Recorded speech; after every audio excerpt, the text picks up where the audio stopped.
We'll fix Kenneth. Use the Force, Luke. Sometimes truth isn't good enough. I feel the need for speed. Ray, when someone asks you if you're a god, you say yes. Because it's their time. Their time. Up there. Down here, it's our time. It's our time down here.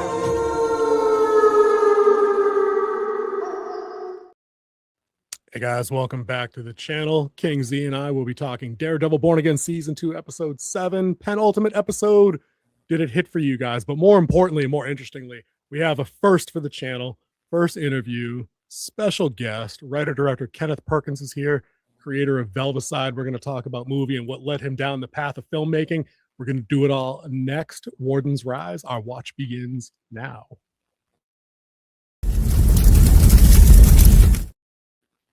There we go. There's that face I've been waiting all week to see. There he goes. All Hey, right. it's Wednesday night. Where else would you rather be than right here at FrostCast? Right here, dude. Right here, dude.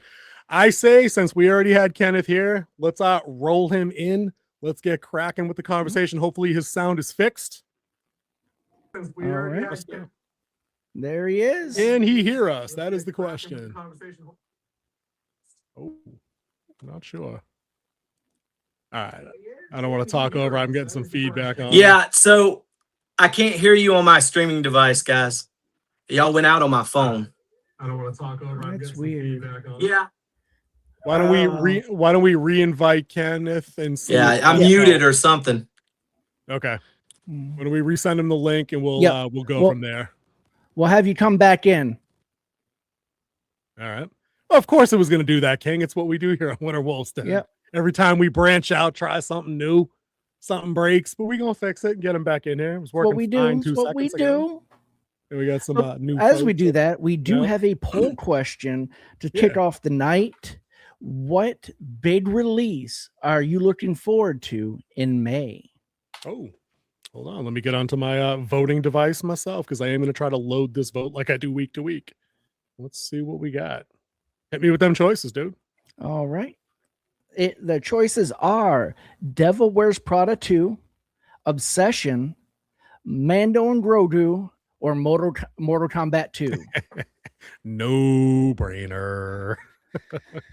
All right. Can you hear us now? I can hear you now. Yes, sir. All You right, got all that right. Verizon connection now. No, T-Mobile. T-Mobile. There were about to be Burger King Wi-Fi accusations in about 2 seconds if it didn't get all sorted out. I'm glad it got all Listen. sorted out. We got it running now. We're good.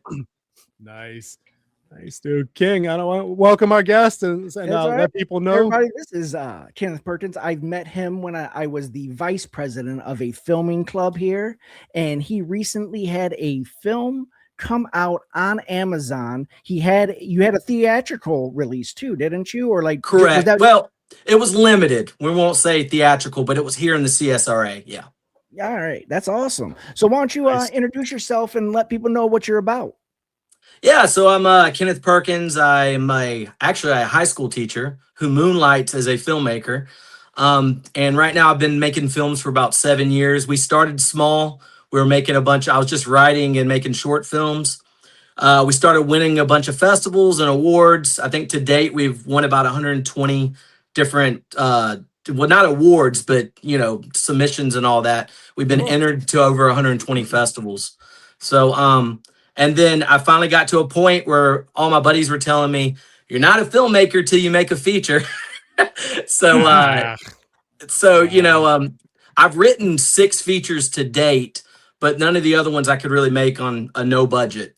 So Velvocide was one I wrote last summer, before the summer in May, saying, hey, I need to write something that's very contained, something I can shoot in my garage if need be. And that was the whole kind of premise behind it, getting started. All right, let's show everyone that poster so they know what they're looking for when they go on Amazon and I rent love this. that. I So love right that as an ad right there, as an ad, as a commercial document. I love that. I can't take all the credit. My wife actually designed this. So, Kudos to the wife then, because Yeah. I love the minimalist simplicity of this image. It's not loud. It tells me everything to get me interested enough in checking it out. with one word and one human being. Perfectly done. Yeah, I appreciate that. No problem, man. From the heart. That's a solid image right there. Like a lot of media that gets thrown at our face this day is just a splash of crap over and over as loud as it can be. This is perfect. It's subtle. It says what it needs to say, and then it has a little bit of like, "Ooh, what is this about?" So, how'd you come up with the name Velvicide? Oh, what a process! So I started the movie, and I came up with the name Velvet, and when I was writing it, I remember my wife said, "That's a horrible name for a character." And normally, when she gives me bad feedback like that, I stick with it. I just stay with whatever I wrote initially. I love her, but I'm going the opposite direction. So I kept Velvet. And I came up with a bunch of names, you know, like just weird stuff like Blue Velvet, just play on words. And a lot of things had been taken. And finally, I was like, you know, homicide, matricide, you got all these different ways of killing. I said, why not condense this and just make it Velvicide? And it'll be something, if someone searches for it, you know, it's the only thing that exists with that name because it doesn't exist, you know? So anyways, it started sticking. And I think to this date, I think most of the crew members and cast actually like the name now. Maybe my wife does too. I don't know. She didn't like it at first. If she's in the chat, she can feel free to chime in. Join us, she's in the chat. She'll say something. I think it's a great title. And I'm glad King brought it up. That was actually really close to the top of the list of my questions because titles are everything. I find that I can't even get a project off the ground until I have a solid working title. Like I can never do teen romantic coming of age comedy TV title. Like I can't do that. I need to have an idea visualized before I can even get a word on the keyboard. I get that. I totally get that. I will say this is one that I had written before the actual finalized title, you know, took place. Normally I do have a title set as well. It's just something that sticks with you, and it's, you know, something that travels with you throughout the writing process. So, but Velvicide was an end of process thing. So I believe this is the wife chiming in here. Hi, Rachel. I still don't like it, but I think it's staying. Fair enough. We'll go with that. No, that works. I think you're absolutely right, and I think King would probably agree. Both of our respective wives are probably our best and most fair critics. So if they're telling you this doesn't work at all, you just run with what they're telling you because they know. It goes back to the old adage: if your wife tells you to go change your clothes, you're probably looking like a bum. Just go change. Just go get changed, boys. 100%. For sure. Mr. Moocher says you can ask Kenny about how our actors came in clutch the night before and say, dude, it's funny because I have that question right down here, you know, halfway down the list where it is. Was there a dark moment of the soul situation where you didn't think the movie was going to get done? Oh, right out that question at you early.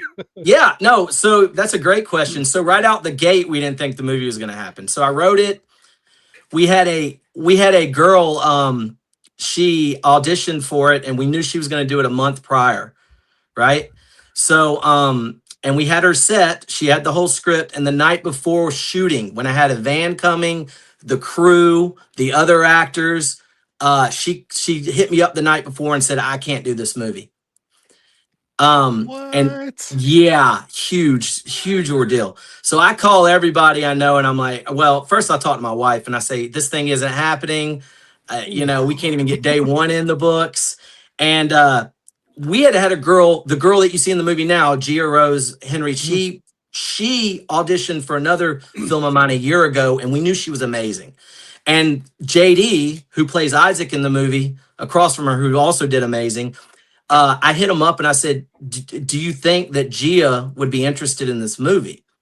And what's crazy about it is she learned 16 pages of dialogue the day before shooting. 16 pages the day before. And I don't think she asked for one line the day that we were doing it. It was sitting, interview, talking head setups. So just, she's amazing. She executed flawlessly. I can't see another professional doing that, honestly. No, that was a talk heavy part for sure. And she carried 80% of the movie. Right. So yeah. Well, all but the opening scene and what that that other scene where they're eating, that's the only scene she's not in. Correct. So, yeah. 90% probably. I mean, the number to 90. To be fair, she does she has a heavy load in the movie. She carries a lot of it. So all right. Sure. So sure. I did notice some of the people you used, a couple of friends that we both share, use that Right. local community. How big is the local community to your filmmaking? Huge. And like, I mean, and like yeah. talking to like people who want to get started and have their friends and everything like that.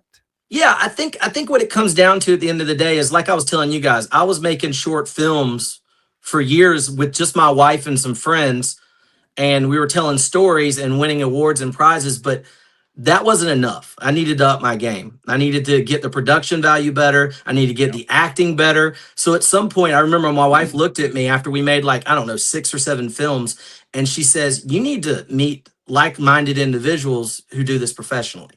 Like, if you're going to keep doing this, you can't use us all the time. You need to branch out.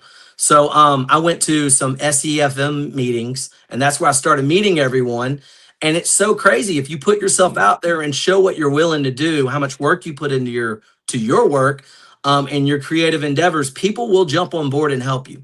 People will. And I remember I went to my first meeting. I met Nick Laws and some other people, and they were like, yeah, I'll help you on your next film. And it was just, you know, eye-opening at what kind of community we have here right off the bat. But I think you have to put some legwork in first. You can't just, you know, walk up and say, I want to make a movie. I think you need to show that you've attempted to go through this process on your own, and you've learned some things, and now you're ready to branch out and learn more things from professionals. And that's what I did. So, and Nick Laws, I mean, he's top-notch character. I mean, you don't get much better than Nick Laws. And I believe you had Dent Atkinson as your DP on this one. you believe correctly. Yeah. I mean, he, from the get-go, I was going to shoot it myself, but, you know, he's a professional. He's done this for a long time. And you've seen the movie. It looks great. Yeah. Oh, for sure. And Denton jumped on board, read the script, and he was like, let's shoot it. Let's shoot it this summer. And I remember the thing about it was Denton pushed me out of my comfort zone. I wasn't planning on spending a lot of money on this film. I was just going to throw a few dollars at actors here and there, pay or feed everybody, and just do our best to make it. But I remember Denton jumped on and was like, hey, let's ask Indie Grip if we can get this location instead of filming in your garage. There's more room. We can do a lot more with depth. We can light it better. So like little things like that didn't really push me to like make this movie better. And without him, it wouldn't be 50% of what it is. Yeah. So I really credit him for the process and helping. Denton and Nick are the ones who really pushed me too. Like they're the ones who, like, anytime I had a question, no matter what time it was, either they always just come back. Denton's the one who helped me shoot my short film. He was my DP on that, and like he was the one helping me through my directorial debut, really, to get me through it. And like Denton's a really good friend of mine as well. Like we have lunch and stuff like that. So it's always nice to see the local community. And then you brought up Indie Grip, and I mean Terrence Williams. I mean, he is Augusta Film. 100%. Yeah, without him, there is no community here. With the guys at Indie Grip, everybody from the top to the bottom, Rick Kelly and all them, there is no film community here. I'm telling you, they help everyone. Everybody I've seen come through here, from smallest to biggest, who want to make films and who are serious about it, I've seen them help. And what I mean by help is loan gear out, give trucks out for free a lot of times. And just at the end of the day, just help the community. I mean, Terrence shows up and works on sets for nothing. He does it all the time outside of his, actual job making money there. But I mean, like, it's just insane what the community will do to help you if you're serious about it. So like, I wouldn't want to live anywhere else, honestly. It's amazing. I saw this comment. I want to just read this out because I feel like this touches on something you and I talk about week to week. Mr. Moocher said, things go so smoothly when so many people on set have so much experience and automatically know what to do and where to be. We talk about that all the time in the commercial projects we watch, and how we can tell the difference franchise to franchise where people are obviously just there for any reason other than they love the IP they're working on. And it translates right through to the output. Like if you're out of place or you don't care, it's when it's a visual medium like film or movies or whatever, it's readily available that you didn't care and you might have just been there to collect a check.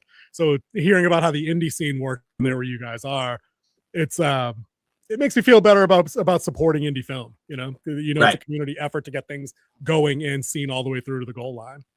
Right. And you guys do it just by, putting someone like me on a podcast. We're not the big studio guys. We don't, I'll tell you guys outright, this film cost $23,000. I mean, that's insane to make a movie with. Most people, that's their toilet paper money for their film. You know what I'm saying? So like to be able to make a story from A to B like we did with a lot of great acting, heartfelt emotion, good transitions, good storytelling, great lighting, great composition. I mean, it's a very difficult thing to do at this level. So we're like really proud of the film. Now, that touches on something else that the King and I talk about all the time. And in fact, we got kind of roasted in one of our shorts recently where the short was just about how necessity is the mother of invention. And if you don't have a $250 million budget and you can just CGI the most grand spectacle you can do, you really got to go brains down to bolts on how you can make something work. So with a $23K budget, you're not there to screw around and overspend on, we'll fix it in post kind of nonsense with computer shit. It's just not how the real world doesn't work like that. You know? No. So in this movie, there was a lot of blood. So I just want to know what your blood budget was. Blood budget. Yeah, so you say a lot of blood. There were I feel like it didn't have a lot compared to my short films. My short films, it's all over the place. We're wiping it up. I feel like this one we were a little shy on the blood. Yeah, there was blood scene in the beginning, and there was blood towards the end. I want to say and they were pretty bloody scenes. Fair enough. Yeah, not any more typical than the normal film we do. We're horror creators. This is actually a thriller, and I kind of went, tapered back a little bit on the blood and the facts. Yeah, this was a lot more psychological than the other stuff I've seen. Like you talked about your shorts. The one I remember is the one where you had Kate and Jonathan, and like they're like rocking the baby, and then you start seeing the dead family around them, and like they're pretty much stealing the baby as their own. Right. That was called Lily. Yeah, we made that one down. Hold on. Yeah, Lily was a lot of fun. It was a SEFM challenge film. We were challenged as vice president.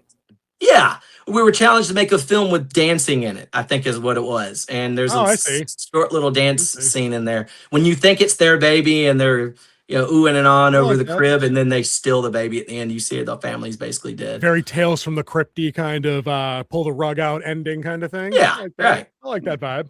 That's solid. I like that kind of stuff. King, we were talking before we started with Kenneth about getting in that first clip, just kind of give people a glimpse of what the tone of the movie is. So it's spoiler for you guys, for anybody that's watching this later. We're not going to go deep into the plot and ruin things for you guys. The movie's available. I saw it on Amazon Prime Video. I don't know where else. That's where I did too. I rented it on Amazon. Guys, it's free on Fawsome now. So if you look up Fawsome, it's on there. To be fair, we started on Fawsome, but the ads were getting to me because it just kept breaking the ads. Yeah. And I love ad-free stuff. Most of our streaming, we had the ad-free version, so we just went and rented it. And it's worth the $2.99. Yeah, we're helping out a filmmaker, and I get no ads. It's a win-win situation. True. All right, let's see the first minute or so of Velvicide, if that's what we got. I think that'll set the tone nicely.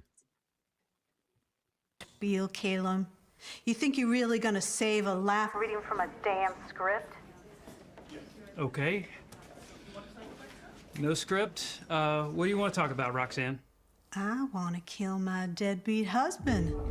I've been calling for months, and you all keep talking me out of it. Even sent a policeman to my front door. Miss... Roxanne, I shouldn't have to tell you this, but it's against the law to murder someone. Even if it is your husband. See? Was that so hard? Way better than a script, am I right? Well, like I said, you can't just murder someone. Yes, you can. Murder, suicide, people do it all the time. And to answer your script's question, you bet your ass I've thought about suicide over the last 2 months. Hell, years maybe. Roxanne, I don't really know if I'm qualified to... And I forgot how tense that opening was. I really did. Yeah. So thanks for putting the shiver back through me as I'm sitting here. Bedtime. Thanks, guys. Appreciate it. Oh, thank you guys for watching it. It means a lot. Oh, of course. We got to support our indie filmmakers because we're big fans of the indie. We were saying here recently with all the studio issues that they were having with the writer strike and the actor strike and stuff like that, that it was a golden time for indie filmmakers to start getting their stuff out there. Right. And I was looking for a bigger boom than we got, but I think there's more people who are looking for indie films now because they're tired of the same story over and over again. Everything's a sequel, a reboot, or a rewrite. Right. So it's just nice to get some new, fresh ideas out there and people willing to take chances with their story. Right. And not being strong armed by a studio telling you what you have to or can't do. Yeah, and I think the risk is inherently is that no one. The problem is right now with the market is the actual marketing of your movie. I mean, like for instance, Velvicide, we're really proud of this movie, but we don't have any marketing money. So the thing is, no one knows it exists outside of podcasts like this or every now and then a critic review. Yeah. So the problem is we don't have a big viewership right now. We're just trying to let this thing slowly grow and see what happens with it.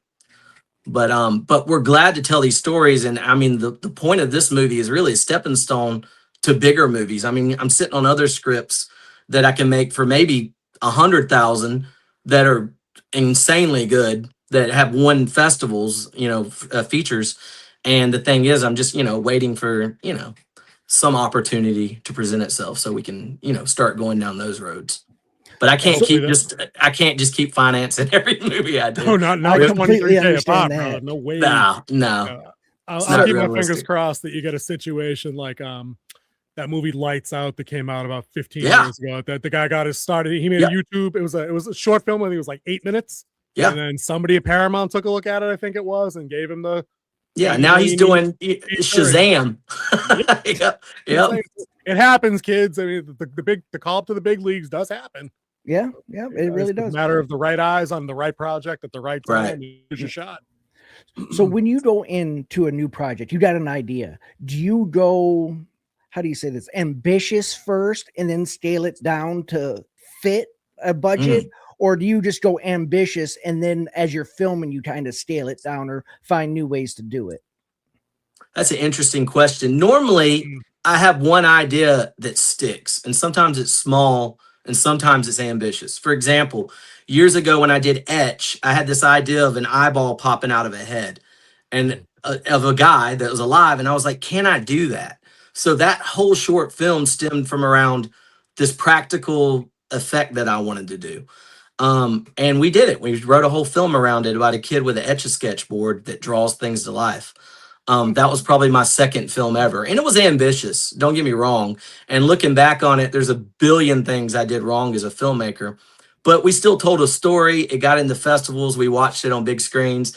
And those were stepping stones to where I'm at now. So I don't regret any of those films. But yeah, most of the time it's just a small seed that's planted that grows into something bigger. If it's too ambitious, I'll leave it alone. Or maybe I'll just write it as a script and push it to the side and say, that's for later on down the road if I ever make it.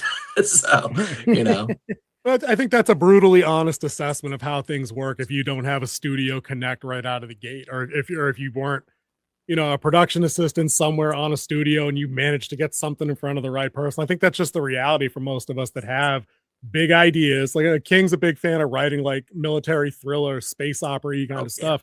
There's about a 0.000% chance anybody just instantly gives him 500 million to make his version of Rebel Moon. I didn't say Star Wars. Can you seen that? I said Rebel Moon. Hey, we all love the slow motion farming. I mean, it just has to. Where they're sifting through the grain. Awful. 500 million for that. We can't get a million to make it. It's coming, King. Kind of big movie. Come on. There's a million somewhere for you to make a real movie. You're gonna get that money. It's coming, all right. And when you do, I'm jumping on the crew with you, all right. All right. Oh yeah. I want any kind of assistant credit I can get on that. I want to scrub through that script with you as well. Let's do it. I've done 2 shorts. That's all I have to my name right now, and I've done a couple promotional. But a lot of times I sit here and do the behind the after, and I'm the one who fixes it in post. There you go. For people that have fix it and post money. Yeah, right. True that. Right. I got a question for Kenneth. It's a little, I guess it's not really a softball, but I'm just kind of thinking, people ask me, because I've got a couple manuscripts under my belt that are in various stages of edit and publication. And people ask me all the time, so what made you want to tell this story right now? Because I kid you not, like 48 hours ago, I'm reading some article somewhere on mainstream as MSN.com or as a YouTube thing about a woman that was chained to a bed somewhere in Florida, and the police had to like unbarricade the door to get her out. I'm like, that's an awful story. Velvicide is legit, like yanked from headlines. Humans are the real monsters. Insanity. Right. Why tell this story right now? Were you inspired by a headline, or did this just pop in your head mowing the lawn? Like, I have to know because it's that weird out there of a human ugliness kind of thing. I think that's a fair question. I will say this: my wife and I watch a lot of crime documentary stuff. So I remember thinking one day we can sit through a Hulu mini series of 5 episodes of some talking head setups telling you a story, and a lot of times they'll cut back to the reenactments, which is just blurred out, reimaginings of what happened. And I'm like, I can watch this for 5 hours and be entertained. Why can't I make an hour and a half movie about a girl telling us what happened to her on a documentary set and actually show it? And keep someone entertained for an hour and a half. And that's really where that thought came from. And it was like, then I started marrying it to the thought that, well, what if the documentary group had something to do with this story as well, and they're a character in the story? So that's what kind of made it different from other things. Mr. Moocher says it's definitely a fair assumption. Kenny is mowing the lawn and comes up with a horror movie. I buy that. I get my best ideas doing the dishes or doing some other random crap. It never occurs to me when I sit down. I never sit down and intentionally get it. Yeah, mine's the shower. Shower, yeah. I'm in the shower and just thinking. Mine's in the car. I mean, I drive 40 minutes to 40 minutes to work every morning and back from Aiken. I live in Aiken to to Evans. So like I'll be sitting in the car and just these thoughts are rolling, and then I start thinking about these scenes, and I'm pretty much writing the movie in my head. Oh yeah. I'm assuming you're using a voice to text situation to get all these ideas down because they're too good to waste. That's what I'm doing. Yeah, I normally go my notes pad on my phone and jot them down at a red light or at school when I get there. Oh, that was a good idea. Years ago, my first script I wrote as an adult at 2022. I say as an adult because I wrote my first 2 screenplays at 19 when I was in the Marine Corps. And then I was a horrible writer then, and I put it away for a long time. And then I got back into it as an adult when we finally, had jobs and a little bit of money and you could do something. And technology, where you can make films now for cheap compared to when I was a kid. You had to go to film school. You couldn't, learn it on your own. There was no YouTube Academy to teach you how to do stuff. But yeah. But anyways, a couple years ago, I was in the car and Suppressing Bundy was my first script I wrote in 2022. That script ended up going all the way to top 10 unproduced scripts in the state of Georgia. It made it on the top 10 script. And I'll tell you guys what, the 9 other writers on there were all people who have movies in theaters and are on Netflix and Hulu. And it was insane because you get down to my bio and it's like, teacher, high school teacher from Augusta, Georgia. So it was really cool to know that I had that writing skill set to be among those actual great screenwriters. But yeah, I was in the car and I said, what would happen if there was a serial killer in the future who couldn't kill people because everybody was microchipped, and like, so there's no forensic evidence anymore because everybody's microchipped, everything's recorded. So he can't, fulfill these fantasies. But what would happen if he got a female android, that was lifelike and he killed her over and over and over and kept getting her back? No questions asked. A lifetime warranty on her. So like basically Ted Bundy with a animatronic girl who's lifelike, killing her in different ways. And I thought that was very unique. And I wrote it that summer. Yeah, and it's dark. It's very dark. Sounds like it. And I got 2 interviews with CEOs of different big companies that are movie companies that made huge movies like Godzilla -1. And I got these 30-minute Zoom calls with them because of this script. And basically they told me, we love this script. It's too dark. We can't make it. It's too dark. But it really pushed me in the right direction, knowing, I'm on the right path as far as my writing is concerned. If they can't do it, then I'll go down and figure it out on my own as we go. So that's part of what Velvicide stemmed from as well. Yeah, we missed the golden era of Netflix when it was like, hello, Netflix, you're greenlit. Yeah, you know, Yeah. you missed that by about a decade, I think. I don't think they're throwing out the money bags like that anymore. King, I got another question ready for Kenneth. If I could throw him another one, because he actually was halfway into a segue before he was telling us about the Zoom call. Okay. You mentioned your service, and you also mentioned your current job as a teacher. Have you pulled any direct or indirect inspiration from those particular walks of life for the kind of movies you want to write? Or is this something that is separate and compartmentalized from those two parts of your life?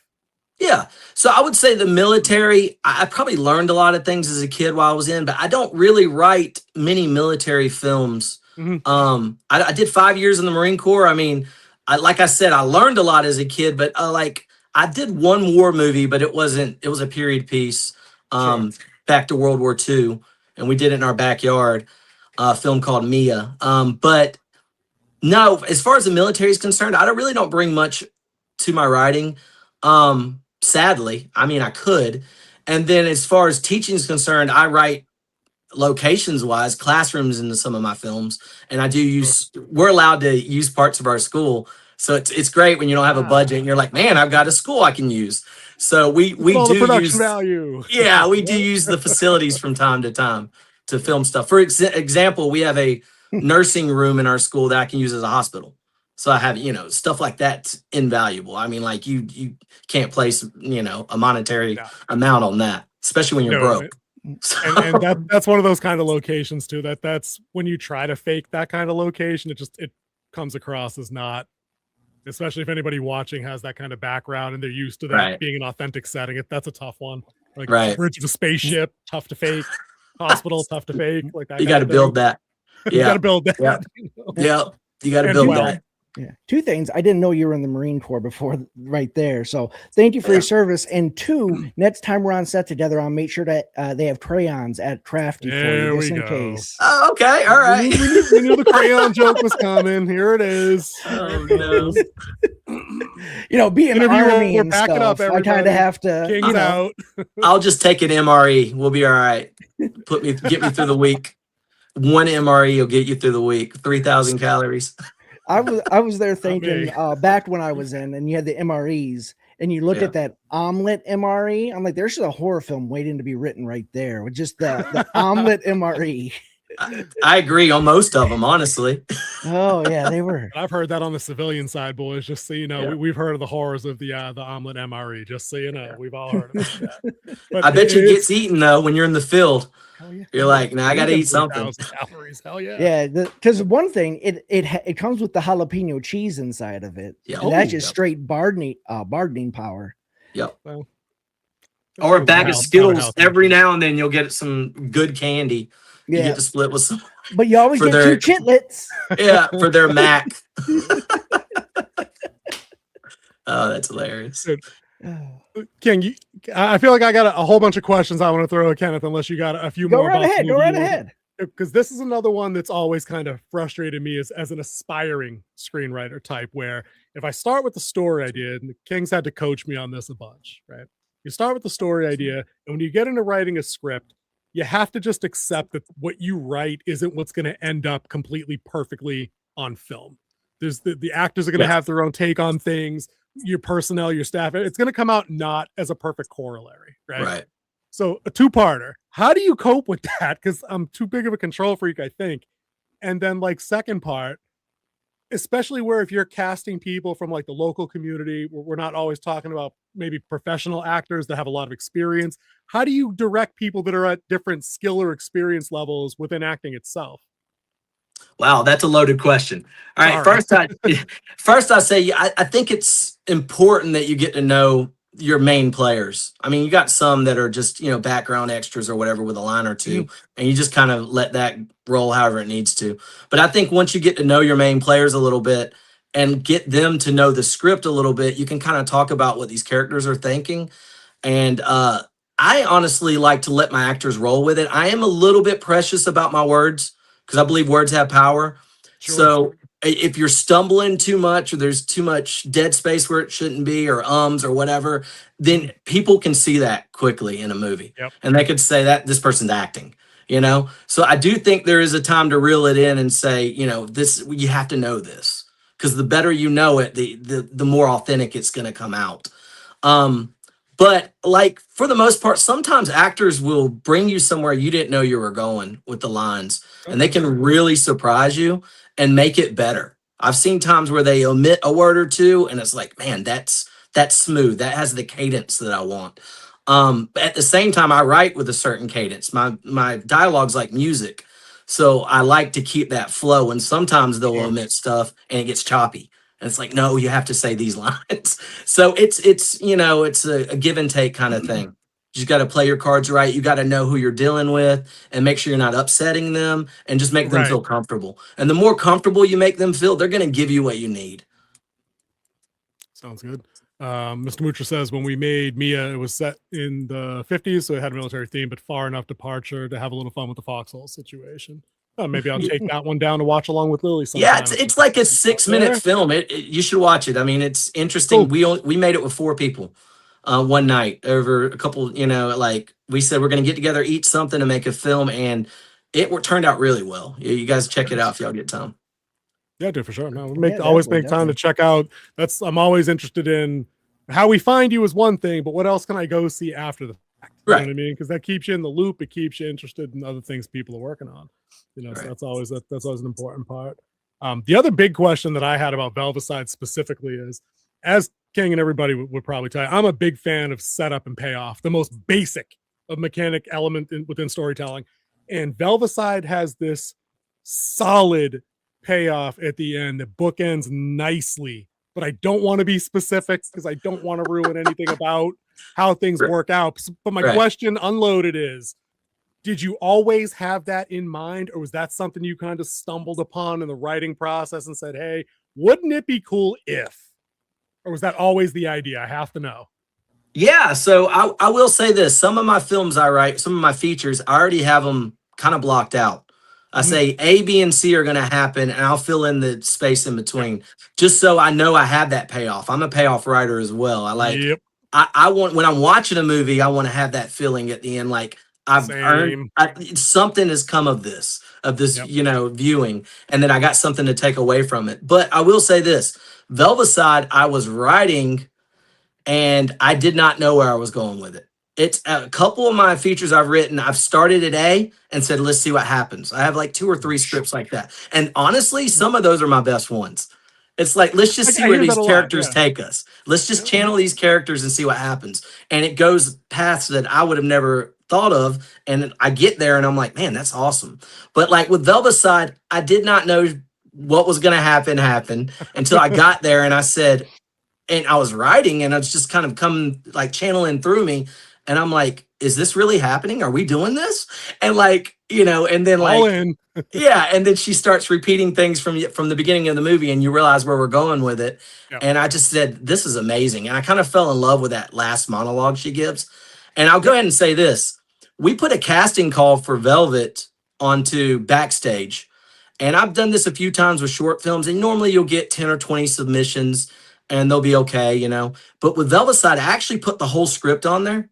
And I said, this is what I'd like for you to read if you want to audition it. I had 100 girls audition after reading this thing. 100 girls. Oh, and a couple guys for Velvet hit me up and want to play this character because they fell in love with it. And they were giving me these long paragraphs about, you know, how they felt about her and, you know, what happened. And I remember thinking, maybe we have something here, you know, like 100 girls auditioning and half of them sent me tapes doing the monologue. And I fell in love with it. I got to hear it a bunch of different ways. And then, like I said, when Gia delivered it in our actual movie, I was blown away. I mean, she nails it. She brought an intensity. I'll give you that, especially down the stretch to that in that third act. It definitely, I perked up a lot in the second act during the Go Fish game, as you wanted us to as the audience. I'm like, the minute we saw her cards, I'm like, oh, there's something. Oh, it's a this. I'm not going to ruin it, guys. I already told you. So you sit up and you're like, okay, well, how are we going to call that back? And then everything, you're exactly right. Like as she starts repeating things or saying things, you realize that you did effectively foreshadow these couple of elements. So it's not like a Deus Ex situation at the end at all. Like these things were lined up in advance. Whether or not you were paying attention is on you, but they were all authentically, legitimately there. So nicely done on that front. I love that kind of storytelling for me. Thank you.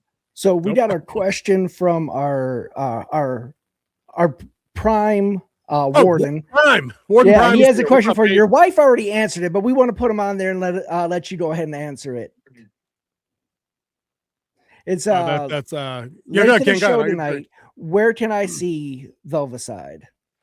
Yeah, so you can either watch it on Amazon or Falsome. It's called FAWESOME, and it's free on there. But like you guys were saying earlier, you have to actually watch some ads, so that might not be up your alley. And listen, we're at the point of Velvicide where we're just happy when people watch it. I'm not trying to get rich off of it or anything, and trust me, we're not going to. but the thing is, at the end of the day, it's like we just want people to see this thing, and we want to get some kind of audience. So maybe it'll take off, and we'll have some kind of niche following. You know, people say this is actually a decent movie. That's how it happens. Yeah, and that's really all we're looking for, so we can make a name for ourselves to try to make number 2. I'm sitting on the Voyeur's logbook. I'm ready to make that one right now. So. Mr. Mutra says we had a lot of auditions for the main character's friends as well. It was fun narrowing it down based on chemistry. I love that comment because I think one of the things that typically suffer in indie films is your main character or maybe your main antagonist are really good, but then everything else is a little shaky. Not true here. The dinner scene with the 3 of them on the patio, I thought was pretty good. Thank you. I don't remember the other. I'm going to call him the other gentleman's name, but the not Calum male character at that dinner scene. Who was part of the couple? Who was part of the couple? That I thought he was Liam. great. Liam, yeah. Yes, yeah. Thank you. I felt like a guy I know. Like I could have walked in, grabbed a beer, and had dinner with that guy. Oh, he's great. Like a real, like an actual human being, and not just a movie character. He was perfect. Yeah, we lucked out. We lucked out with all those guys. I mean, like, I think we don't have really many weak players in this movie. And I feel like, especially in low budget, you're going to have weak players. I feel like we really lucked out with the whole cast. I mean, everybody stepped up their game and felt authentic and played the role they needed to play. So, like I said, we really were blessed in that part of the film, because it doesn't always work out like that. and especially in a movie. Sorry, King. One more. I got to do it. Okay. Especially in a movie that deals with some really heavy, dark subject matter, a lot. Right. I feel like a lot of lesser things might have leaned into melodrama, and I don't think you ever really got there with Velvicide. So kudos for that as well. I just wanted to give you the nod on that. King, please take the rest of the show. I've got it. No worries. So your look and feel is consistent throughout the whole thing. What was some of your inspirations on to get the look right for this type of movie? Well, I will say this. I wanted it to be moody, right? Because, I mean, we're telling something that is just tragic, right? But I want to, as far as the look is concerned, and Denton had a lot to do with that, my director of photography that you guys talked about earlier. So, like, he really pushed and helped me with the contrast of the characters, kind of how moody we wanted the lighting to go without going too far or not enough. And a lot of times that also has to do with set dressing and stuff. Honestly, guys, a lot of the movie was filmed in my house. I mean, like, I put wallpaper up before filming, so it wasn't so we didn't have a flat, eggshell white wall in the background, so it's aesthetically pleasing. But I just wanted it to be kind of moody, little contrast. I wanted it to fit with the words and the dialogue in the film itself. And, for the most part, I think we succeeded in that. There were parts that if I could go back and change them, I would, but that's filmmaking in a nutshell. So it really is. Now, for all the people out there who have films, what advice would you give them, or how did you get it on Prime? Like, what was your process to get it on Prime? Well, first off, we knew we had a product. I mean, like, we were like, it doesn't matter the budget of this. This really is up there with $100,000, $200,000 films that are, 20 times our budget. And the storytelling, the acting, the way it looks, it fits right up there with those high budget. Well, those are 0 budget movies, but compared to what we're doing, it's high budget. Right. And I was like, I think we have a product here. Let's throw it out in the world and see what these distributors, if they're interested. And we hit up a few of them, and right away they were. So we had a handful of different distributors that said, I like this film. What kind of deal do we want to make for it? We passed up some money on one because they were real. I just got a lot of bad reviews on them. Like, they'll give you some money up front, and then you'll never see a dime again. And they'll have your movie for 10 years under contract. Yeah. So Right, I said yeah. no. I said no to that, and then I found out pretty quickly that MGs, which are minimum guarantees, don't really exist in the film world anymore. If you did this 5, 6, 7 years ago, you'd probably get a minimum guarantee. Somebody to hand you 30, 40 grand up front, and then you get a deal. But they just don't do it anymore. The market's so saturated. You know, everybody's making movies. It doesn't mean the quality's good, but they're all out there, and it's just they're giving them away to distributors. So they have, you know, libraries and portfolios that they can put out there and make money off of. But basically, we signed a contract for Velvicide with Bayview because there was no middleman or anything. There was no money up front, but it was a 60-40 split. So anything we make on Amazon or these, you know, these streamers out of ads, we'll get 60%. So even if down the road we can make 20,000 back over 5 years, which is when they give our movie back, I would be stupid happy just to get our money back so we can, you know, put it into something else. I don't want to wait 5 years to make another feature, but you get where I'm going with it. Yeah. So I would tell other filmmakers that if you have something, I would beforehand, if you really want to market it and make money with it, come up with a deal before you even shoot it. You know what I'm saying? Like go to distributors, talk to them about it, have marketing money ready. And be ready to put $20,000 of marketing money into it so the world knows it exists. Because like right now we're going through the whole nobody knows Velvicide exists. So like we're trying to get it out there, get it seen. You touched on something there that comes up in publication, I think, a lot too, and that the markets are saturated, and this applies to film and movies now too. Like your thoughts on, if I could get them, on AI being a thing now and like having to compete with this nonsense. I feel like every time I log on to Facebook, Kindle Unlimited is giving me a bunch of crap that I know for a fact has been the result of an AI prompt. And I'm like, I don't know, it took me 60 days to storyboard a book I wanted to write. It'll take me 6 months or longer, as the king will attest, to actually get a draft done. Right. And some other jackass is like, write an AI prompt in the style of Jim Butcher that's not exactly the Dresden Files, but close. And there's a book done in a minute. Like, that's annoying. So where do you think AI is going to take us as creatives? Well, I'm going to be honest with you. It's not going anywhere. I mean, from what I've seen, everybody's going to use it. It's a tool. Yep. It's also a crutch. You know what I'm saying? The people that are not creative are going to make trash with it. And there's going to be lots of trash floating around, too much. Oh. And then the people that are creative are going to use it as a tool, and they're going to be super successful. You know what I'm saying? I've been looking into Higgs field and all that because I can't do VFX work. I've always done practical work, and I'll blend it a little bit. And I'm like, what possibilities are out there? And right now it's getting insane. I mean, I can change the whole environment of where someone's at, and you wouldn't be able to tell. The lighting would perfectly match. It's that good right now. Wow. With the Cinema Studio 2.0 and all this, I can literally take a scene, have a guy sitting on a couch that I film myself, and then put 80s, you know, memorabilia on the wall, 80s TV, playing a show, and change everything in the frame except for what I shot, and the lighting will be consistent. So I'm telling y'all right now, what you can do with it's going to be endless. I mean, and it's only getting better every year. So there are going to be creatives out there that really learn how to tell stories and use this tool, and it's going to be amazing. And there's going to be a bunch of trash, and there's going to be a lot more trash. There's going to be a lot more trash. We're in the trash phase for sure. Go ahead. Yeah, definitely. Yeah, because they don't know the storytelling. They just want to put something out there and make it look cool. Clone prompts. That's what I'm calling. But it still won't be it won't be a movie. It will be pretty picture after pretty picture. Yeah, that you grow, you know, desensitized to. It's like when you see AI pictures now, it's getting to the point where you can't tell, but it's a lot of times you can tell that middle ground where it's just perfectly Rembrandt and the lighting, and it's just like, this is AI. Uncanny Valley still. Yeah. But at some point, that's going to go away too. I mean, the lighting's getting insane on it. Like I said, at the end of the day, though, you're going to become desensitized to everything. Because it's like when we first saw Jurassic Park, the original, we were all enamored. We were all enamored. Now you see it every single day, and it's like, what's a dinosaur? You know, I mean, like, I feel like that's going to be AI across the board. Hopefully the good stuff will stick out, though. Sure. Well, the cream always does rise to the top. So where are you going next? Where are you right now in your creative process? What can we expect?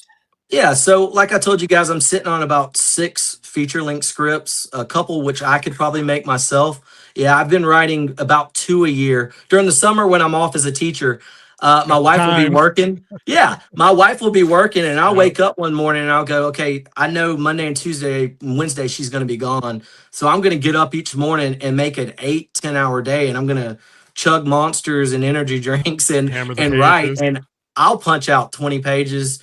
30 pages a day. I'll be done with a feature length script in 4 or 5 days. So last summer I wrote 2. This summer I'm gonna at least write 1. I've got 1 in the back of my mind I want to write. But you guys asking what I'm doing right now. Right before I got on this call with you guys, I haven't written in 3 months because I'm also a soccer coach. And Lord, you're busy, dude. yeah, I black out my creative schedule for 3 months every year during high school soccer season because it's like 12 to 16-hour days. But we just finished up, our season's over, and now it's time to go creative again. And I've got everything bottled up. Well, today, right before I got on with you guys, I've written 8 pages of a short film I'm going to shoot next month that's been weighing on my mind that I really want to shoot. And I'm going to try some things out. Yeah, so I just punched out 8 pages. I'll probably finish it tomorrow and look into making it next month. So sure. So I've had, as someone who's written screenplays before, I've had those type of days where I was there listening to urban legend type stuff, try to get an idea, like a fresh idea of something out there, just something to spark it while I was cleaning up my desk area. And I heard a line. And from one line, I wrote a 27-page short film in a matter of a few hours. Oh, yeah. That's wild, dude. Yeah, when you get going, sometimes you can't be stopped. Yeah, that's amazing. You catch lightning in a bottle. That's what you do. Yeah. My draft for Heretic, I did a 400-page draft of the novel in 68 days. It's the best output I've ever had, and I think it's one of my best urban fantasy. That's insane. Urban fantasy. It's when you get on that roll. I had my day job, and I would literally leave the day job, go home, hit the desk until like 1 a.m. for like 60 days and just pound it out. You're right. When you catch the mood, you catch the mood. Yeah, you can't stop the snowball. You got to let it build and build and go. Yep. Yeah, and I'm also one of those type of writers that I don't outline anything. Everything's discovery. I let my characters tell me who they are as I'm going. That's why we're the odd couple, dude, because I go completely the other way with that. I got to have an 8-pager ready to go for anything. I don't care if it's a 2-minute short film or 400-page novel. If I don't know how it's going bangs to bullets by the end, I can't write it. Can't do it. And that's where I beat both of you guys in the middle. I do both. It just depends on the movie. Yep. I had one movie, The Voyeur's Logbook. I outlined it from the beginning to the end because it was so intricate. So like so much happened and the timeline jumps around so much. I had to make sure I had it all lined up before you got. I didn't want to get to the end and go, this not work. That's So yeah, that's nightmare fuel, dude. I got a kind of a fun question I wanted to throw at you, Kenneth. If you got a minute to humor me, ideally, if a movie studio called you and said, "We're going to give you $50 million, like we're going to give you like a Hollywood level budget," what type of story would you want to go with for $50 million? Would you keep it in the thriller section, or would you let your mind just literally explode and go VFX heavy on like a sci-fi or a horror concept that you've been sitting on? What would you do with $50 million? That's a great question. So I've had a script that I didn't write until last summer, but I've been sitting on it for about 5 years, the idea. And my wife has been like, that's the movie. That's the movie. That's the one you need to write. And I finally wrote it. It was originally called The Narrative, but now it's called Love Lust. But it's a movie. Yeah, it's a movie where a woman, she's an avid romance book reader, and she's obsessed with them. And she ends up in the beginning of this movie in a canoe with this beautiful boy. And everything seems perfect until she sees a book in the canoe and she picks it up and it's a romance novel. Thank Nicholas Sparks. And it's her and this boy in a canoe on the cover. It's called Lake Lust. And he ends up, red flags start popping up. He ends up trying to kill her, right? She escapes. He does kill her. She wakes up on the beach with another beautiful boy, right? There's a book in the sand. Oh, I love it's her and a boy in the it's a horror movie. It's a horror movie. But the thing is, she experiences these romances over and over and over from these books, and all these guys that are perfect knight in shining armors become the opposite. And it's just one of those fun killer loop movies that I really twist at the end and throw it all back on the audience. So I mean, Sounds very happy. it's a Death fun Day story. meets Nicholas Sparks. I love that's a great concept, dude. Make that. Yeah. Do that. Write that now. Get that out. Yeah, it's written. I already written it. I'm sitting on it. I'm just waiting for some money. This is when I would need Check money. is in the for. mail. I'm sending the 50 million today. I want to see this movie. Dude, I'll take 10 million. We can make it. Oracle, get legal and financial on the phone now. Send Kenneth 10 mil. Right Let's now. do it. Anytime you add water, you're gonna double your budget, whatever you think it's We've going to talked be. about As soon that. as you add water to it, I don't know why, but it's always that way. And lots of water. Lots of water. And it rains. So you'd have to have a, a rain machine. everywhere. You'd have to do everything. Yeah. Yeah. No, you don't full practical on that, and you just bag the camera. Yeah. You just stand behind you guys with the hose and just let it go. My thumbs. Y'all, with 50 million, we don't need that. We can hire them. I bet the 50 million. I'm only sending the 10, Kenneth. It's only the 10. Yeah. And you can do it for 10. That's a crazy idea. And that's one of my favorite ways to at least spark projects that I work on is take this meets X, X meets X kind of thing. So the rom-com or the romance thing with Nicholas Sparks meeting Groundhog Day or Happy Death Day. Killer idea, dude. I love that. 100%. I love Thank how you. think. All right. Well, if you got any, does our chat have any questions for our guest tonight? If you guys have any questions, go ahead and get them into the chat, and we'll start putting them up. Let him answer those. I got what's next. So what else you want to tell everyone? Tell people where they can find you, follow you. That's important. Yes, please. Yeah. Please go to YouTube, look up Kenneth Perkins. You just type my name in. My page should pop up first. A bunch of short films, recent to the old ones. You can watch my stuff that's totally crap. But I mean, we've won awards, so I like to have that that journey on there. If from old to new. But if you want to go to website, failsafe.com or failsafeproductions.net, both of those have my screenplays, excerpts of them on there.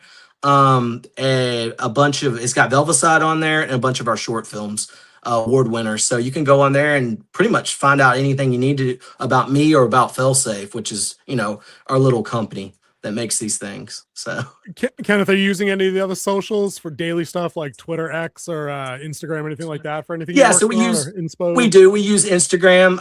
It's Failsafe, or KP Filmmaker 3 is me. KP Filmmaker 3, and then Failsafe is the other one, Failsafe Studios. So if we search up Failsafe Studios, we'll find you wherever. Yeah. You might be on. Okay, gotcha. Yeah. Right. So our boy Pape said he just picked up your movie and he watched it sometime this week.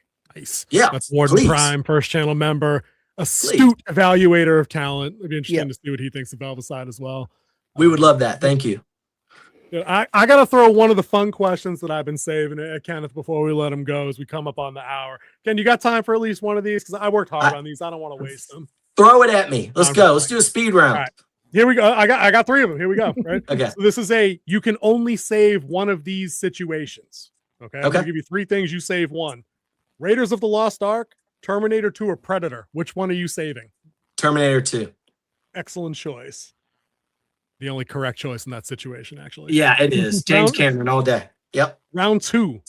Michael, Jason, or Freddy. You can only save one. Freddy. This is my favorite growing up. 2 for 2. Yeah. 2 for 2. And this one's near and dear to the heart of the channel. We talk fast food here all the time. So this is the fast food question of the evening. Here we go. The Big Mac, the Whopper, or Wendy's Baconator? I'm gonna probably break y'all's heart on this, but I've always had a thing for the Whopper.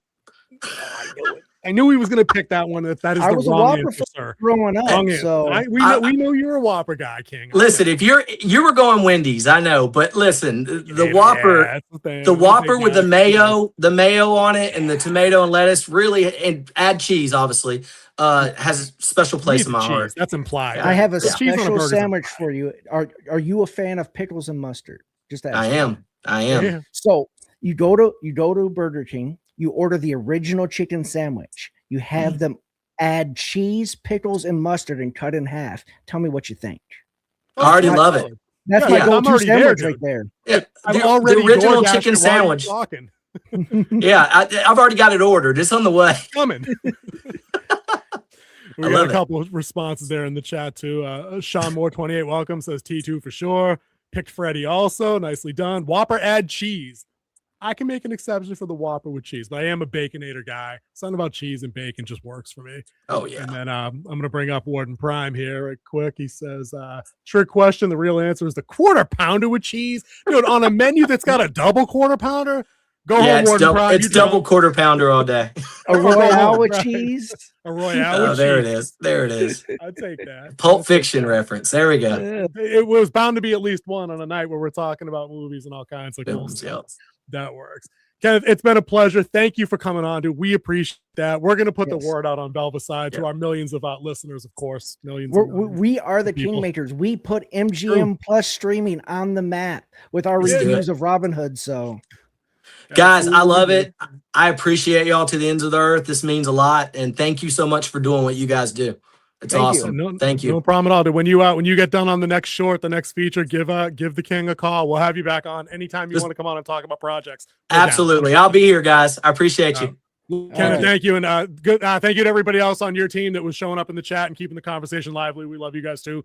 Thank you guys. Appreciate you. Anytime, you're all welcome back. Like and subscribe. Night, guys. Bye, guys. All right. First interview. He is delightful. Yes. Delightful. So was his wife in the chat. She was delightful carrying things. That was good stuff. She's very funny.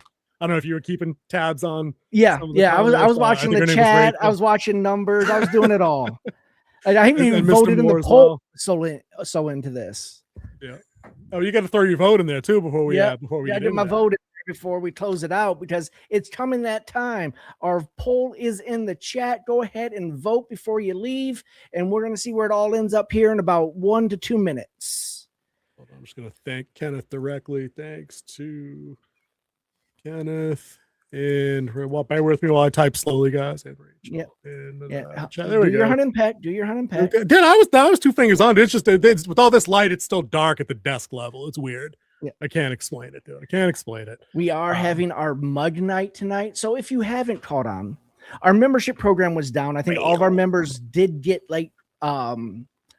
not there. So if you were a member, go ahead and become a member again. We still have, if you've been a member before, you will get your cup, but this is what you're getting.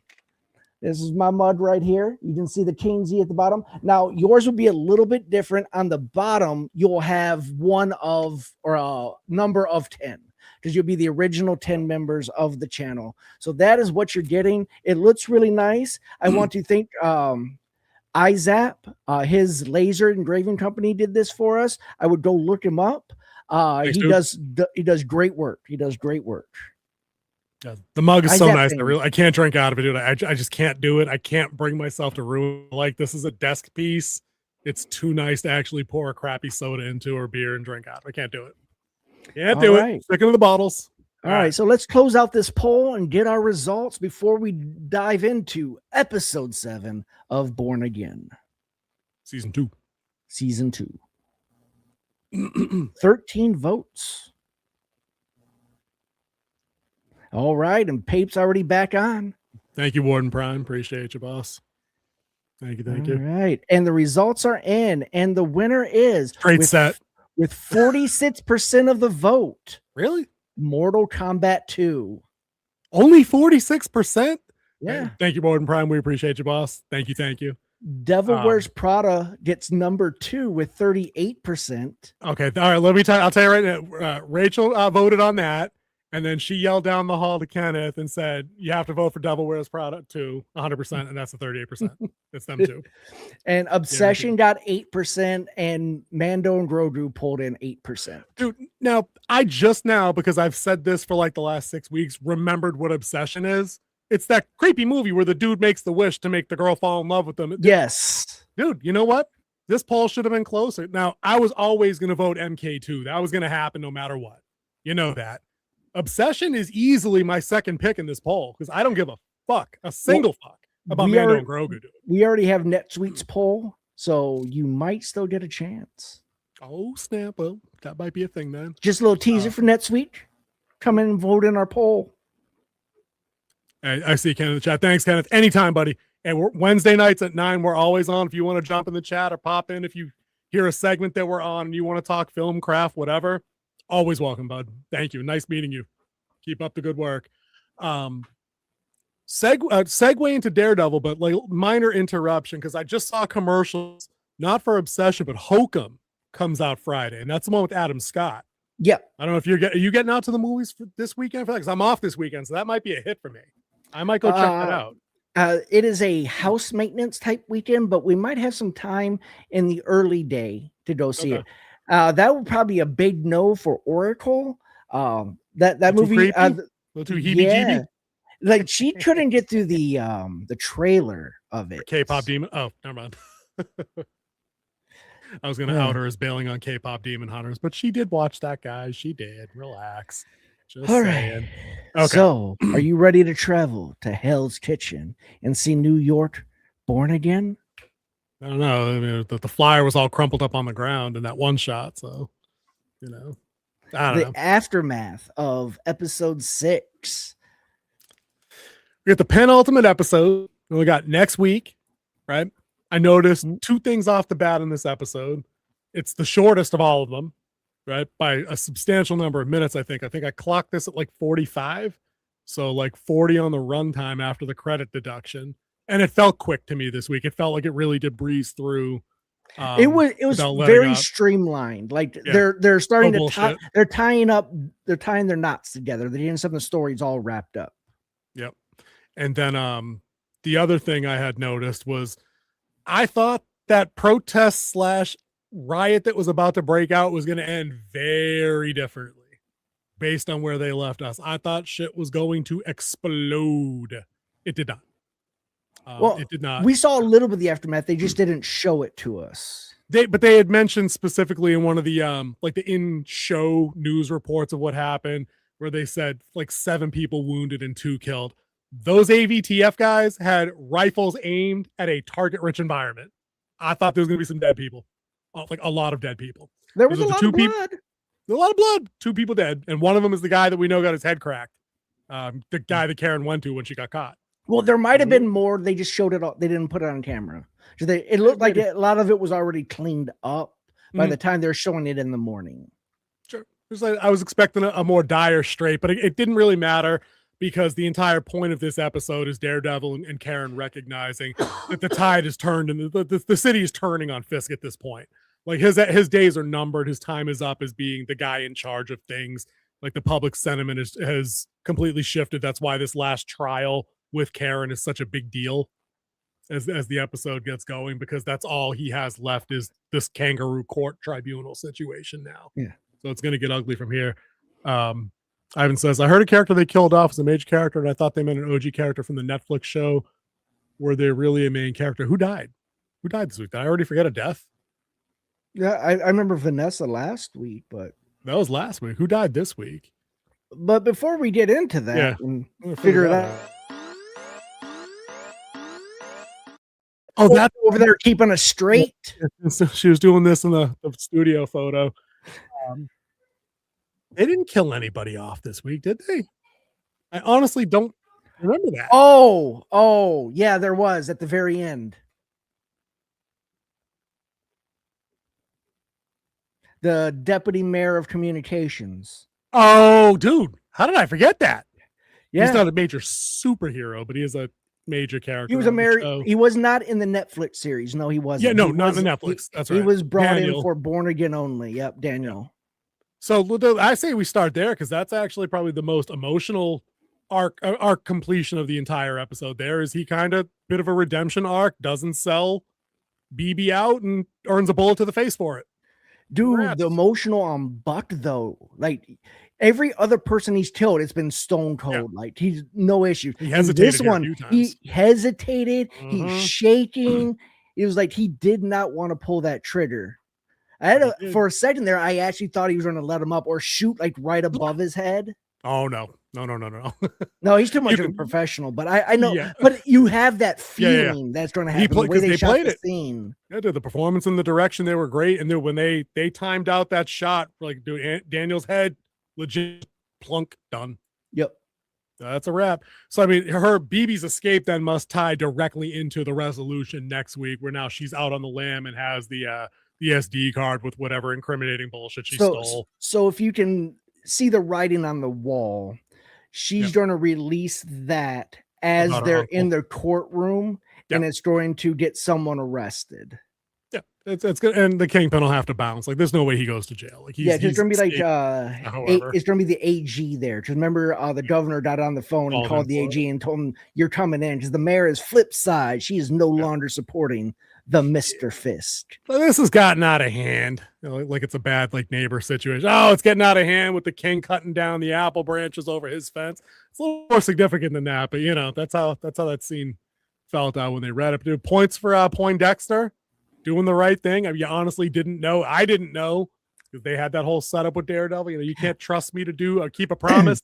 Yeah, like, okay, go I either kept way. waiting because there was like a few different scenes where he could have popped up, and I'm like, what is he going to do, or is he not going to do it?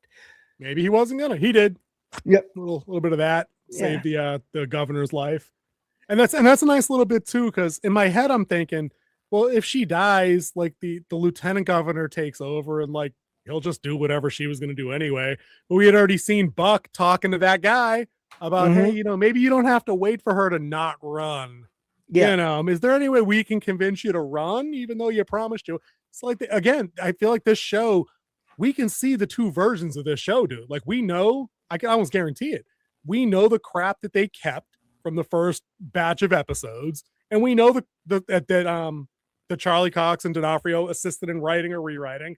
And I can literally tell everything that they weren't involved in helping to remake, because some of that stuff just doesn't hit, and it's not as smooth. Yeah. Like there's no foreshadow, there's no payoff, like we were talking about with Kenneth earlier.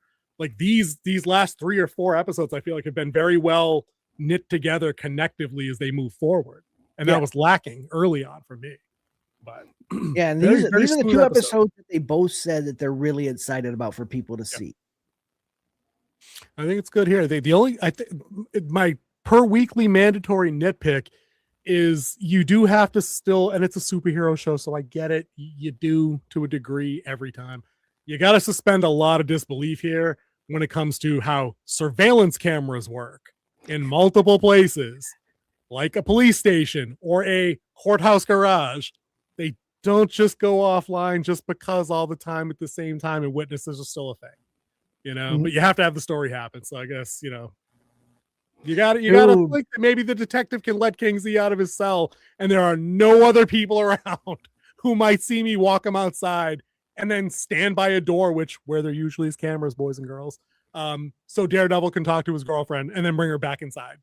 Well, at least he brought her back inside. I did like that, where they didn't. Yeah, those tactical. Yeah, I like that. And they both knew it, and they explained it. Why?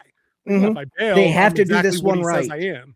Right. And they're like, well, no one's going to see it. I'm like, there's going to be cameras in the courtroom. It is a show about a blind superhero, so yeah, suspended. I know, that's why I said I feel stupid saying it, but it's like it's like taffy, like it stretches, but sooner or later, it's complete. Like it does snap sooner or later. Yeah, and the bit in the garage, like it was a fun little shootout scene, but again, I'm like, you've got the AVTF in one of their vehicles shooting at a bunch of NYPD cops trying to get Murdock and Kristen out of Dodge. And I'm like, those are all credible witnesses. If you don't kill them all, they're all now going to bone you. And you didn't kill them all. So like, this is it. If it doesn't fall apart from here, the story world just collapses under its own. I can't suspend all that disbelief. It's like they killed one non-guy, like one unnamed cop was killed. That's it. Cherry didn't die. No. Cherry should have died. That would have been some shit. I would have been pissed. Kirsten, whatever. No, I mean, but somebody major, had they died there, that would have added some level of tension. Yeah. You know? Yeah. But dude, the cojones on Matt showing up as Matt Murdock in the courtroom. That was awesome. There's not a lot of awesome that goes on in these MCU shows, but when she said, I like to announce co-counsel, I was like, oh shit. And then he walks in like a boss, and I'm like, you know why that's brilliant? Because the Kingpin himself already called this dude a hero. He's essentially publicly bulletproof now. Yep. Essentially, anything happens to him. Why is the Kingpin killing his hero? That was solid. I did enjoy that. I did enjoy the courthouse scenes are a little shaky still with how like procedure works, but again, it's not it's not a procedure show. It's not a procedural, yeah. You can't. And it's give different with a it tribunal than it is Right. with a standard court case, because there's Right. no jury. They're just trying to convince the judges of what is Right. going on. I get it. It's not the point of the show to have like this technically accurate thing. And it's not like ER for like hospitals. Not that ER is wholly accurate. Like the Pit, however, wildly accurate for hospitals and shit. But yeah, no, it was good to see more. Don't watch the rest of the first season. I've only seen through the. I first have episode. heard nothing but good things about that show. Side note, nothing but good things about the Pit. Is that it's a wildly representative look at what it's like to work in a large trauma center. Okay, so that's solid. Yeah, I'm trying to think what else happened. Oh, dude, we got to talk about the battle of the girlfriends in the mental health evaluation room there. Yes, and yeah, of course you catched on to the little Muse in the background. A little bit. I was waiting for a full-on tilt, but I think that's coming next week. I think we get the full-on tilt next week as we head into season 3. Is going to be dude, and Kingpin calling her out for stealing and gave her the other ear. And the other one, I'm like, the ball's on this chick getting rewarded. But again, it's like I dig that because like he's just like at that point he's like he doesn't care. Like Vanessa's gone, she's gonna give away the other earring. But like in an earlier mode of this show, I would have been annoyed that he knew that. But they at least had the good sense to show you that Buck caught her in the room at some point. So it's not a stretch to reason. Of course, Buck went and told his boss this chick was in here. He didn't necessarily need to inspect everything to make sure it was gone. But like when it turns up missing, we know who did it. But he knows. Right. Like he just looked down. He's like, like it was enough. It was a balls move to give her the piece though. Yeah, and not kill her. There's that. And him with restraint, not killing Karen. Not killing. That's what I'm saying. Yep. I was talking about Karen Page. Yeah. I was agreeing with it. Same thing through the bar. But in my head, I'm like, he should kill her. If you're that stupid to walk that close to the fucking door, why wouldn't you think this dude's crazy enough to kill you? As you're so fond of pointing out, this is a dude who we watched reduce a human skull to mush with a car door a year ago. Like, stop it. And like popped another one's eyes out as he went hand to hand, barehanded. Like 2 weeks ago. Right, dude, stop it. Stop it. This dude's killed people with his bare hands. And I think that Boxer's still knocked out. Dude, he's still out. Dude, I called his mama. He ain't doing so good. He is not doing so good. But the battle of the girlfriends is solid because Karen calls Heather out on some bullshit. Heather calls her out some bullshit. It's all very back and forth. And then Heather just starts slapping the shit out of her. I'm like, oh, you got her. This is all on camera somewhere, right? Because you're in the courthouse. Nope. I guess they don't work there either. They don't work Shut there. that shit off and they went in. I get it. But I want to see where this character goes because I know you told me before that the female Muse is a thing in comics. It is. And I want to see if they get that version right according to you guys that have read the comic and can inform me on that. But I think that's a next season thing. Now, if they blow her next week, you guys are going to be pissed, I'm sure. Right? Because this is like a whole season-long arc it should be. So the one on Netflix, you do see him with his hand like completely gone. That's that's episode 1, season 1. Yeah, that's early. He's in the garage and he uses like the Escalade door to fucking flatten that dude's head. It's gone. You hear the mush. Forget it, dude. That's watermelon. That is nasty. And then Ivan says she's the Marvel Harley Quinn. I think that's where they're going with that. I mean, you've read like that. Dude. Yeah, it's a little like that. A little less over the top, psychotic, wearing the Jester outfit. I'm guessing. Yeah, she wears the Muse outfit. She wears pretty much the exact same thing the Muse did, except her hair hangs out of the mask. But I mean, she doesn't go full on like the Mr. J. Like she doesn't get into that with no, because she gets Harley Quinn got into a sub-dom type relationship where the female Muse is just a standalone. True. So but they need more than a single episode in a finale context to do the character justice. I'm assuming, right? They can't they shouldn't just write her right out, right? Like that would be a waste. No, I don't think they'll write her out. I think she'll have a bigger role in season 3. Ivan says, from what I read, the female Muse isn't Muse in comics. They changed it in the TV show.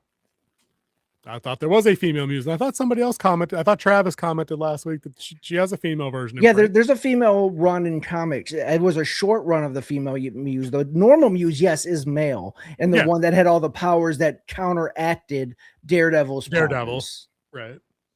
So clearly, she'll just be a psycho who's kind of imprinted the look of the guy that assaulted her that she killed. Is where I'm going. Like, she's not going to magically fall into a chemical bath and gain super speed or anything, I'm sure. No.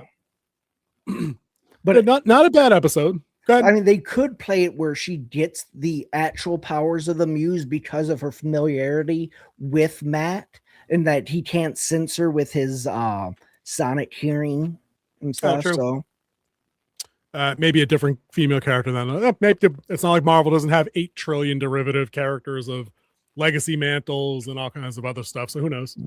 That's possible. Now, what did you think as a penultimate setup for the finale then? Did this leave you wanting a little bit more, or is this as much as they could do? So this would be more like the setup for a thriller type ending instead of an action normal superhero type ending. That's what I took from this one. Is they still have a lot of strings that they're pulling on and haven't tied them off into nice bows. Like you have the governor calling the AG to step in on this tribunal. You have Kingpin, who is a little bit unhinged right now, because you can see he has a little less control each day. He's definitely lost the city. 100% he's lost the city. Like, we did hear about Luke Cage. We did hear about Luke Cage in this one with the Jessica Jones and Mr. Charles conversation. Ivan says, I heard about Luke Cage. Not surprised he's gone evil considering how season 2 of his show ended on Netflix. I never finished that, so I'll have to take your word for it. The association with Matt Lillard's character on the show, Mr. Charlie or whatever it was, Mr. Charles. Yeah, Mr. Charles. Clearly, there's trouble in that relationship between him and Jessica Jones if they're on split sides of that particular issue. I don't know how that might be a wrap in for next year if they bring Jessica Jones back for her own thing. Well, they are bringing everybody back for the next season. Oh, okay. So doing the Defenders. True, I hadn't heard that yet. And they've also talked about doing another short run Defenders run, or rename it to what it's properly called, Heroes for Hire. I could get down with it, dude. I don't see why I said this like a week or so ago about DCU and things like Clayface. Like, wouldn't it be in Marvel's best interest at this point, given all their interconnected crap to like the Avengers storyline just doesn't, realistically speaking, it hasn't hit hard for the last couple of phases. But I find things like Werewolf by Night are at least enjoyable because they're so off the beaten path that I can watch them a couple of times. Just like, well, that was cool. I didn't know too much about that character. Like, let me watch that. Like, why doesn't Marvel just take stuff like Heroes for Hire and or Punisher, the one shot coming out, right? And just do a dozen of these things over the next 2 years while they put the other things on a shelf and let you miss these guys a little bit. It's not like you got a lack of things you could be doing. You know, you have an opportunity here. So Ivan said that he kind of came like the Kingpin in his own. He took over the club, Paradise in Harlem, or Harlem's Paradise, which I forgot the exact name of it. He became Cottonmouth. But did he become outright evil like Cottonmouth? Was he an actual bad guy at the end of the show? He listened to was it Viola Davis that was in that one? I think so. I think so. Her character, he listened to her at the end and he kind of followed her. Huh.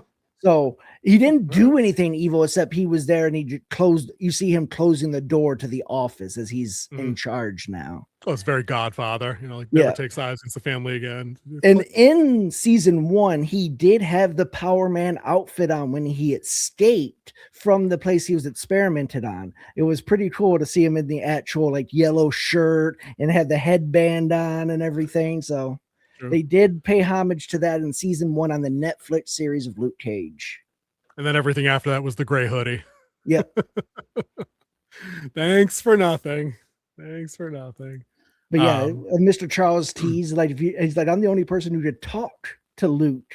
Right. But then, as a Marvel guy, then if we were following up on the 1 hour special idea, like what would be some other stuff you'd want to see? Anything come to mind? Because I know you've got intricate plans for the X-Men when we land that. Yes, deal for I the do. channel. I know you do. I know you do. But we already just sent Kenneth 10 million. That was our budget for production for the year. What would you want to see the MCU do for one-offs just to get shit out there that isn't connected to the Avengers directly? Like if they went that route, what do you want to see? Oh, what do they have? What do you guys want to see in the chat too? Because I know you guys read that stuff too. You know. Oh, what's Checks in the mail, boss. Hold your breath. It'll be there any minute. We're not doing that Venmo thing. Can't do it. I know. See, the Punisher is an interesting one to do, but I think they should do some more stuff with the Hulk because he's not getting a solo movie anytime soon. And I mean, they have a gold mine if they do World War Hulk. But see that needs a movie, dude. That needs a feature. I love that book. That was a great book, and that's effects heavy. Like, what's some street level crap they can get into that's interesting enough, or sci-fi or horror, like Midnight Suns? Like, does that not need a whole series? You can't really bang that out. No, you can't do that one. You would need that. Maybe you do a bunch of one shots to build up the characters who aren't on. Like do a one shot of who Ghost Rider is. If you don't know who Ghost Rider is, you do a one shot to reintroduce Moon Knight. You do a one shot to bring in some of the other ones. Ivan was saying, did you see the Spider-Noir trailer? It looks good, much better in black and white, though. 100%. I think we saw that a while back, didn't we?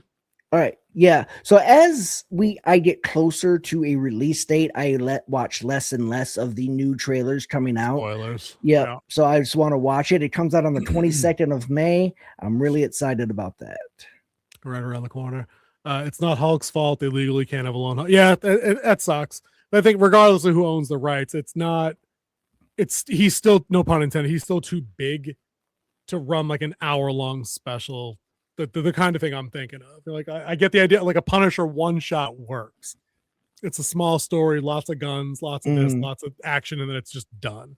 You know, Werewolf by Night was a self-contained little faux League of Extraordinary Gentlemen, Indiana Jones, classic horror movie kind of vibe, classic Van Helsing vibe, like that kind of thing, like an homage to that stuff. I think they should just experiment more with that kind of stuff. Like it seems like DCU was heading that way when they do things like Clayface, but they even gave that the full feature treatment. So, yeah, they did. Maybe I'm wrong. Maybe there's no room for the 1 hour specials. I liked it though. I liked Werewolf by Night. So do you think it's funny that DC's doing better with their villain type stuff than they are with their heroes type stuff? It is ironic because I probably would have said that Marvel always had the more interesting villains and DC had the more interesting heroes. So it's kind of working in reverse in live action. Yeah. So yeah, probably the Joker is a much more compelling villain in film than anything from Phase 4 or 5. Like who even were the villains in Phase 4 and 5? I can't even remember. They kill off other villains, so it doesn't even make sense. You don't have any reoccurring threats. Right. You have to and not like they built towards Doom. They were doing and I've always said, you know this, that they were doing a pretty piss poor job of building towards the final confrontation with Kang. I mean, if we actually got Kang Dynasty, he'd have been the only Marvel villain in live action that was 0-2 going into the final battle. Yeah. Like, how intimidating is that? Not very. You know, like they beat you in Ant-Man 3. Like, I don't know. You're not the big bad in my eyes at that point. You know. I haven't said they put out a full trailer with Megawatt. That's such a surprise. He's a D-level character in the comics. I know the actor from a Nickelodeon show, so it's fun cast. That's always the best when that works out that way. That is always fun. I'm taking a look at that next month, Cam. We're definitely covering Spider-Man Noir for the channel, 100%. Oh, yes, definitely. 100% we're on that. It's Nick Cage. That's got to be a thing. Pape says, would love to see Ghost Rider get back on track. Dude, a lot of people hate on Spirits of Vengeance, and I think that probably just pissed Icewater on getting any more Ghost Rider stuff in live action. I don't know. They did did bring Ghost Rider into Agents of S.H.I.E.L.D., but they used the other Ghost Rider, the one who took the mantle after... was it Johnny Blaze is Blaze, the original. Yeah. But they're like 4 Ghost Riders deep after that now. Like they're on a girl now, I think. There at some point they had a Jessica something or other. Yeah. They had a female. I think they're back. I think they're on a dude that drives a car now, or that happened at one point. I haven't read Ghost Rider. That's the one that was in Agents of S.H.I.E.L.D. That was the Hispanic guy who took over. He's the one who took directly over for Johnny Blaze. Yeah, he was okay because he was next in the book too, I think. Because he had the Camaro. Oh, okay. That was that one. Okay, yeah. Never mind. What do I know? It's been forever since I picked up a Ghost Rider book. But I would like to see that too, because that's just a cool character that lends itself to some horror imagery, which I think you can do. Not everything needs to be $300 million worth of Ghost Rider riding the Hell Cycle up the side of a skyscraper and melting glass. There's plenty of practical shit you can do to burn rubber on the ground. Yeah. You know. And so who do you cast as Ghost Rider since Nicolas Cage can't do it anymore? And I would argue after Spirits of Vengeance, I don't want to see him do it anymore. Dude, give me Glenn Powell. I know it's the cop-out answer, but give me Glenn. Why not? He looks like we saw him in The Running Man. He can do the maniac laugh. He can give you the Cage if you want the Cage element in there. I was thinking more of the guy from Supernatural, not Sam, but the other one, Dean. Oh, Jensen Ackles. Yeah, that would work. But I know people want him for Batman real bad, like the older Batman.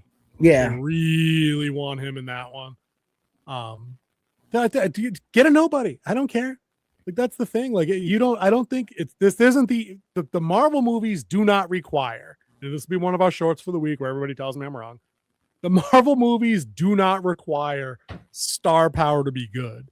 They're driven by character recognition by fans first. You could literally cast nobody as Spider-Man and you could still sell a Spider-Man movie. Who was Tom Holland before Spider-Man? Was he in anything? Was he in Glee? Was he in like Riverdance or some shit or Riven, whatever the fuck that is? Riverdale. But no, he was not in Riverdale. That's what I'm saying. Was he on something that made him popular with kids, Daya or something? Like, no, he's just a dude. Auditioned for a role and got the job. Like, I don't think you need to have an A-lister show up to be fucking Ghost Rider. Like, that's not a thing you need. It's not super. You probably needed a bigger name for Superman, maybe, but I don't think it's mandatory. I don't think you need Robert Pattinson. Yeah, he was in a Doctor Who episode. Oracle coming out with the knowledge there. I have not heard anything about the new Phantom show, Pape. Is that the Phantom that was what's his name? What evil lurks in the heart of men? Billy Zane, the purple guy. Yeah, Billy Zane. No, that's the Shadow, by the way. What you just said. Oh yeah, that was the Shadow. That's right. And that was Alec Baldwin. That was Alec Baldwin. That movie sucked too. Yeah, based off an old radio program. Oh, that's old school. Hell yeah. Oh yeah. I just missed one from Ivan though. It says maybe in the early Marvel days, but now it's a little hard. Dude, I mean, early Marvel days is like fucking Blade. You know, that can make a Blade movie today with an unknown, and it's still just cool dude killing vampires with a sword. It would 100% still work. Oh yeah. I think they outthink themselves into these kind of problems, or they overthink themselves into these kind of problems. Unnecessary. You know, look at Supergirl. I mean, the that's going to headline Supergirl into the ground next month was on House of the Dragon. That's it. And she's not by far in most of the show, and she's not the best character on the show. She's still headlining Supergirl. You know, so anybody can do the gig if they think they fit the look. I think that's what it comes down to, more of the look than anything else. Is Billy Zane the executive producer of this, or will it have Billy Zane in it as the Phantom? Well, he's like 70, so I don't know if he really wants to be the Phantom on account of, you know, Billy Zane getting 70? shot at. I don't know. He was. I just remember 30. he was in Titanic. It is unsinkable. Well, dude was 30 then, and that was 1998. 7. You know what I'm saying? Whatever. You know, how old was that dude in Titanic? How old was that dude in Tales from the Crypt, Demon Knight? Like, dude was already like in his 20s, early 30s then, in the 90s. So he's got to be 60. He's 60. Thank you. Okay, there we go. Yeah, he's 60. He ain't trying to run around the foam rubber suit with the body armor getting shot at and doing backflips while dual wielding. He's done. He's good. He's the old Phantom who has to hand over the ring. Oh, dude, no, dude. You know, we need to put on the list of no more reboots and see mantle passing. I'm over it. Fuck it. I'm done. No mas. Enough. No, they still have to do one more. One more. Oh God. Who? And that's the Batman Beyond. Batman Beyond fair. Movie. But dude, fine, because at least that's got an interesting story to be told there with the Azrael bit and everything like that. That works. Oh no, that's not Azrael. That was Terry McGinnis, right? That was Bat Broken or something like that. Yeah, I bet he's the one that became the bad guy. Yeah, I'm thinking Terry it's Terry, isn't it? Is the young protege with the black suit and the red emblem? Yeah. Right. Yeah. Pape says he did the movie. Not sure if he has anything to do with the new show. Well, yeah, that's what I'm saying. Like he was. That's the why I fan said 30 years executive ago. produce. Does he own the rights? Because I mean, he owned the rights for what was it? I think he bought the film rights one time for Wheel of Time, because he did this little short film thing that went on TV and then it had to be mysteriously disappear because all the rights weren't bought or something like that. Yeah, so these idiots forgot to secure the music license rights for that trailer, and now it's gone. That's what happened. They got struck. The poetic justice of that is not lost upon me. They got Warner Brothers not a copyright strike on their main channel for a major production. They caught a strike for improper use. And now Ivan's comments. This is the best though.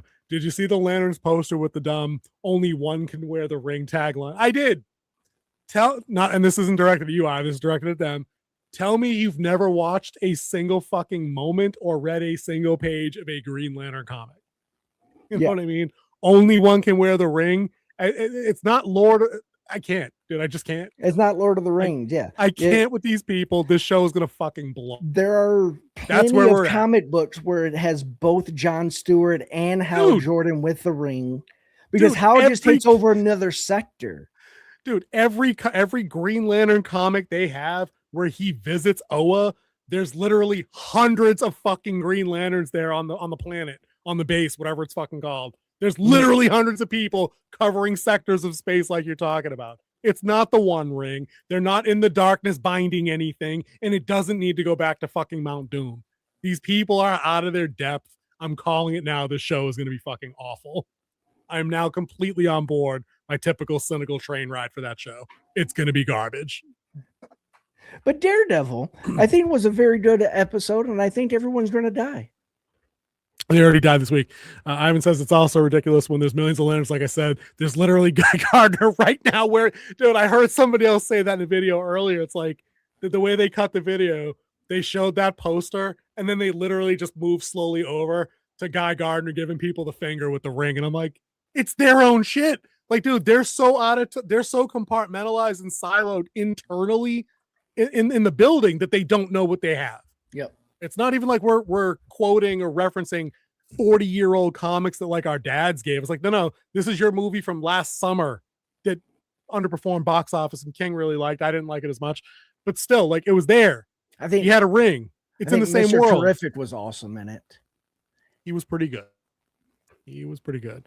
He had, I think he had the second best fight scene too. I think his fight where he raided the camp on the beach. That was solid.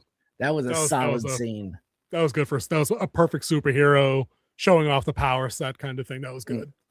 That was good shit. But yeah, we'll wrap this up on with the Daredevil talk. It was a solid setup episode, ran smooth, could have elevated stakes a little bit more by maybe layering in, like I said, one more supporting character death might have been nice to just kind of really punch it home going in. Because I think the heroes are clearly on the upper hand here. They survived the mass assassination attempt at the end. They're going to put everybody on the run early next episode and wrap things up. The runtime is a solid 48, 50 minutes, whatever it is for next week. So I think they're going to wrap up nicely, but I think you're right. We're going to get a nice little Muse hook to set up for season 3. Season 3. That's where we're going to go. And we do know where Matt ends up. If you're into know about the spoilers that Luke Cage posted on his Instagram that he quickly took down after someone said, "Hey, you just spoiled the end of season 2." And delete. But I think a lot of people saw that. I saw people talking about that earlier in the week. Reading the tea leaves of where it was going. So of course. So yeah. Good. All right. Why don't we, guys, thank you for being here. I hope everybody enjoyed our talk with Kenneth Perkins, a writer, director of Velvicide, and a bunch of other stuff that I'm going to be taking a look at, particularly Lily and Mia. Those both sound very interesting. You can check out Velvicide on Amazon Prime. The rental's only $3. It's well worth supporting indie film effort for sure. Let us know in the comments if you want us to bring on more people from the indie scene. I love talking to these guys and picking their brains, guys, girls, whatever. And it's nice just to help them. Like they said, we like all individuals that aren't connected to studios, a big publication houses, distribution's a bitch. When you don't have a multi-million-dollar marketing thing behind you, it's tough to get your creative work out there. So we're happy to support whatever all way we can support them. Like and subscribe all his stuff. Tell your friends. I think Ken said that his studio is Failsafe Productions. Yep. He said search that up on your platforms. They might be there. Take a look at them. And as always, like and subscribe us, please, because we like doing this and having you guys on every week. And I'm pretty sure we'll have more people on going forward. Membership. It's a good platform. Oh yeah, do the mug thing. The mugs are awesome. Take a look on the mugs. Yeah, Warden Prime. No, thank you, Warden Prime. Thank you. It was my fault that they weren't there, so we can blame me directly. Apparently, I left it in derelict status since like November. That was my bad. That was a me thing.